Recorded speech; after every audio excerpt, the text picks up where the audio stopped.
He tells her and threatens her allegedly to say that like he will her if she ever does that again. But the part of it, she says that she was allegedly anally twice, and that it was very, very brutal. Because at that point, she said that they were in a they were in an actual relationship. They were in Vegas together. So when that happened, she had already kind of been, in this thing where he's verbally abusive, allegedly, but she thought that they were together. Imagine the internet on a quiet night. Most people winding down, maybe scrolling aimlessly, when suddenly a notification pops up. Not from a major news network, not from a chart-topping musician, but from a comedian known for having a tongue sharper than a switchblade. And what he started saying didn't just grab attention, it ripped the news cycle in half, pulling in everyone from sports fans and legal analysts to casual scrollers looking for the next viral hit. This wasn't just a comedian venting, it was a targeted detonation aimed squarely at an NFL legend embroiled in a staggering $50 million lawsuit. And the chaos that... I know one thing. If you're 54, you have no reason to be talking to a 19-year-old. She's 22 now. Shannon is 56. I'm so glad that audio of Monique went viral yesterday. It happened suddenly, just after 11 p.m. Eastern, a time Katt Williams casually refers to as Prime Insomnia Theater. The platform was Instagram Live, not a traditional stage or studio. Yet, within minutes, viewership didn't just climb, it exploded, rocketing from a sleepy few thousand diehards watching late-night ramblings to an astonishing north of 230,000 concurrent viewers in just 17 minutes. This wasn't just random luck. The algorithm recognized an abnormally high retention curve. People weren't clicking away, they were glued to their screens. Simultaneously, phones across the country lit up like Christmas trees as followers spam-tagged friends with urgent variations of, "He's flaming Shannon Sharpe! Get in here now!" It was the perfect storm of timing, personality, and pure, unadulterated live drama, placing Katt Williams squarely at the exact intersection where comedy's raw shock value collides head-on with society's insatiable hunger. Again, I don't wish him bad. I hope that he finds happiness. I don't particularly take him to be a happy or a well-rounded person. To my family, friends, supporters, and colleagues, I want to speak to you directly and from the heart. It is a targeted attack, but Shannon needed to have some accountability because he gave them something to shake down. He gave them something to target by making poor choices. I didn't want to get with a white woman because I was scared she might have me running down the street like Jonathan Majors. There you go. Think I'm old, cat. Not because I didn't like white women. I think white women are as great as any other women. Just 6 weeks before Katt Williams hit the go live button, a lawsuit was filed that sent undeniable tremors through the sports and media world. The complaint came from an anonymized plaintiff, known in court documents simply as Jane Doe, detailing alleged patterns of misconduct by sports analyst and NFL Hall of Famer Shannon Sharpe during a Las Vegas executive retreat. The filing culminated in what her attorneys specifically framed as a career-costing violation, a serious charge carrying significant weight, and the demand for damages? A staggering $50 million. This immense figure was tied to claims of severe emotional distress, significant lost professional opportunities allegedly stemming from the incident, and a demand for punitive deterrence, essentially money intended to punish and prevent future actions. Shannon Sharpe's initial legal response was swift and aggressive, unequivocally branding the entire complaint as nothing more than a strategic invention engineered purely for a substantial payday.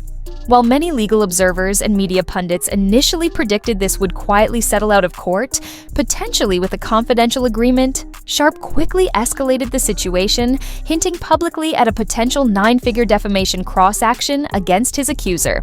This move signaled a definitive shift from potential negotiation to what legal analysts immediately recognized as all-out war.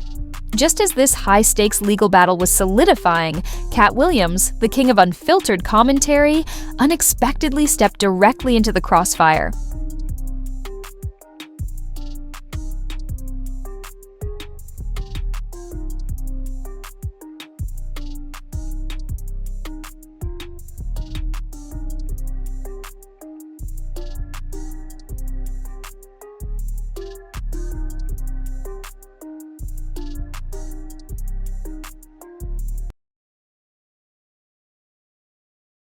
Because at that point she said that they were in a they were in an actual relationship. They were in Vegas together. So when that happened, she had already kind of been, in this thing where he's verbally abusive, allegedly, but she thought that they were together. He tells her and threatens her allegedly to say that like he will her if she ever does that again. But the part of it, she says that she was allegedly anally twice and that it was very, very brutal. Sharpe. When Katt Williams launched his now infamous live stream, he didn't ease into the topic. He opened with a jab so surgically precise, its rhetoric is reportedly already being dissected in journalism classes today.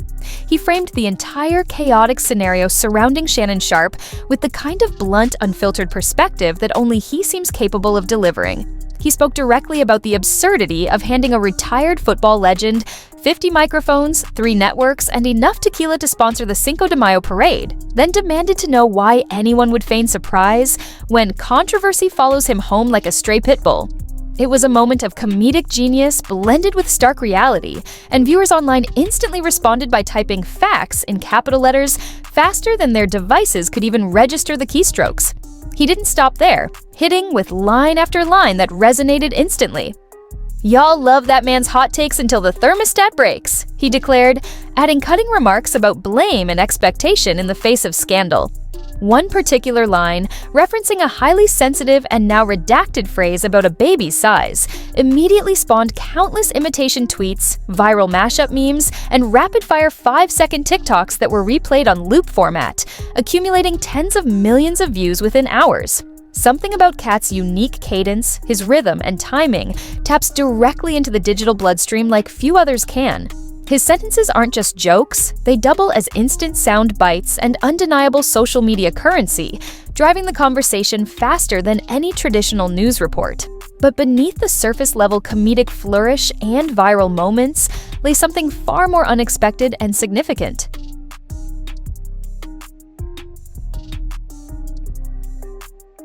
Amidst the torrent of laughter and shocked reactions, Katt Williams did something nobody, perhaps least of all legal professionals, ever expected. He delivered a surprisingly clear, concise breakdown of complex legal concepts.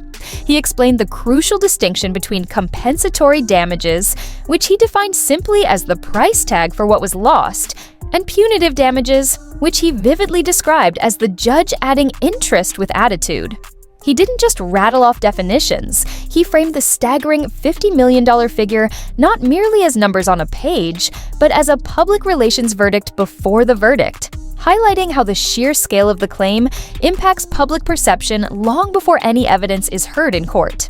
This utterly unexpected legal analysis, coming from a stand-up comedian known for entirely different subject matter, incredibly went viral among college students, particularly those cramming for business law finals. The irony was palpable. A comedian known for controversial rants had unintentionally transformed himself into an unorthodox yet highly effective study aid. This entire phenomenon highlighted a fascinating and increasingly relevant truth about the modern media landscape. The ripple effects of Katt Williams' viral stream weren't confined to online commentary or theoretical legal discussions. His pointed remarks sent very real and immediate tremors through the business world, specifically impacting Shannon Sharpe's significant and lucrative endorsement deals. Sharpe is deeply embedded in at least 4 major active endorsement lines, each representing substantial income. These include a high-profile cognac brand that capitalizes on his well-known appreciation for fine spirits, a bespoke suit clothing line that outfits him for his prominent morning television appearances, a health supplement startup leveraging his Hall of Fame physique, and a major audio equipment company tied directly to his massive podcast empire. Crucially, each of these lucrative contracts reportedly includes morality clauses, ranging from generic wording about avoiding public disrepute to more explicit triggers activated specifically by litigation, involving serious allegations such as essay claims. As Katt relentlessly hammered the optics of the situation, delivering lines like the instantly memorable "try selling luxury suits while your reputation is on layaway," financial analysts specializing in sports marketing and media began urgently revising their revenue forecasts for the companies associated with Sharpe.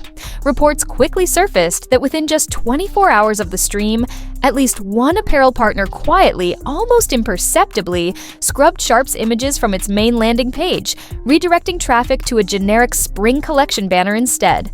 Industry watchers immediately flagged this change as a clear signal of preemptive brand distancing, a rapid response to the potential damage of being publicly associated with the unfolding controversy, even though official statements from the company remained conspicuously elusive.